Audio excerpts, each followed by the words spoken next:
The Iran war may have just exposed a dangerous truth.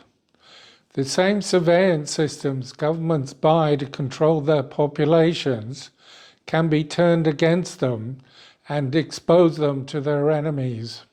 Hi, I'm Jasper Becker, and I've been reporting on China for more than 40 years. For some time, countries around the world have been buying Chinese surveillance technology. Not just cameras, but entire systems built around facial recognition, artificial intelligence, and real-time monitoring.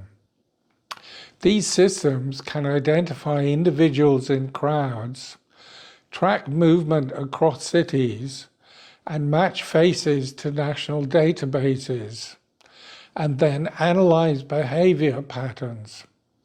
China has built the most advanced version of this model.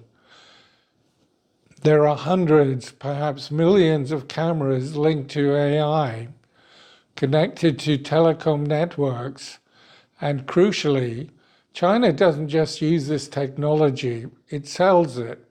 Iran was one of the buyers.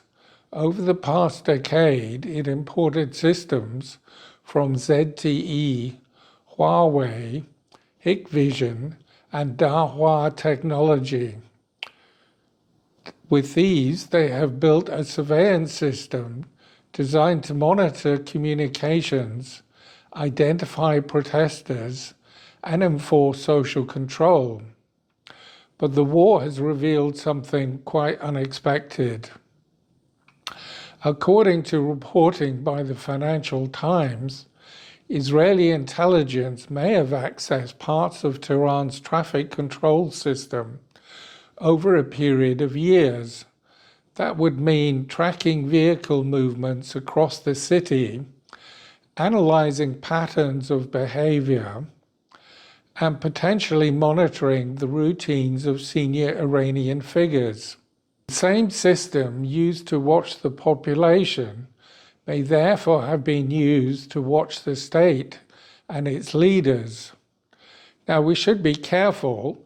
There is no official confirmation of how this was done, and no clear public evidence that specific Chinese systems were directly compromised, but the implication is difficult to ignore.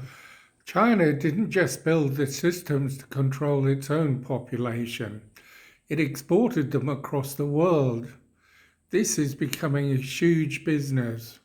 China's domestic video surveillance system market is worth maybe $25 billion a year, but globally the smart surveillance market is approaching $80 billion. At the center of this industry are companies like Hikvision, Dahua Technology, and Huawei. But they don't just sell cameras.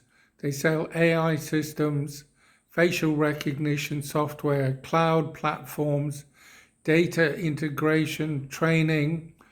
They sell the complete surveillance ecosystem. And that's why countries across the world have begun adopting them. Countries like Pakistan, Serbia, Zimbabwe, Venezuela, Kenya, Indonesia, and even Western countries like the UK, Australia, and parts of Europe. Yes, even Western governments installed these systems. There is another reason these Chinese systems have sold so quickly. They are often cheaper and more feature-rich than Western alternatives. Companies like Axis Communications, Bosch, Gene offer high-quality systems, but they are often more expensive, more regulated, more limited in how they can be deployed than the Chinese alternatives. China typically attaches fewer conditions than Western suppliers. These are often fewer human rights requirements, fewer export restrictions, less political scrutiny, and for governments facing unrest, that is extremely attractive.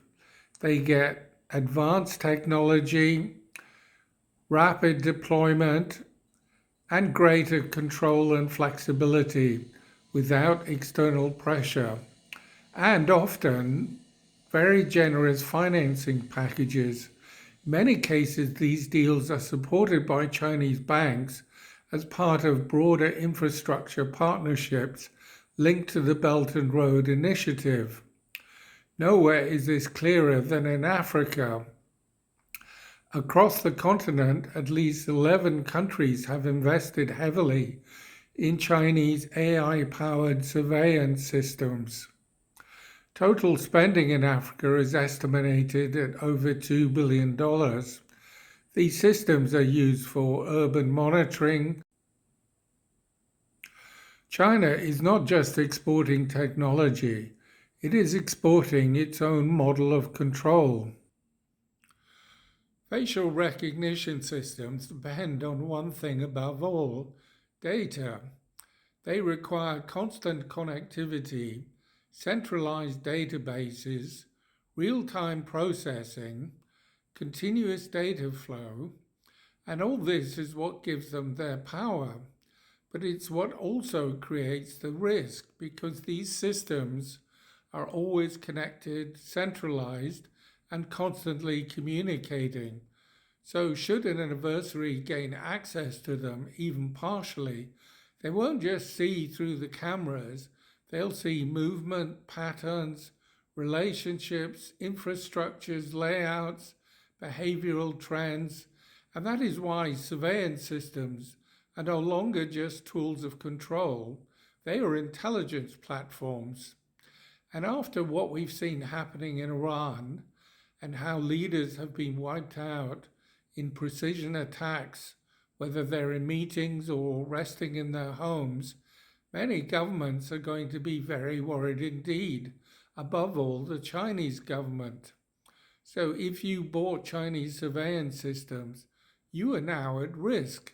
Your enemy can use it against you, to spy on you, to blackmail you, or to kill you.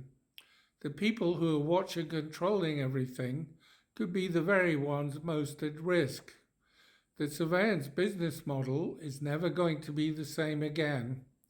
If you like this analysis, please click and subscribe and let me know your views.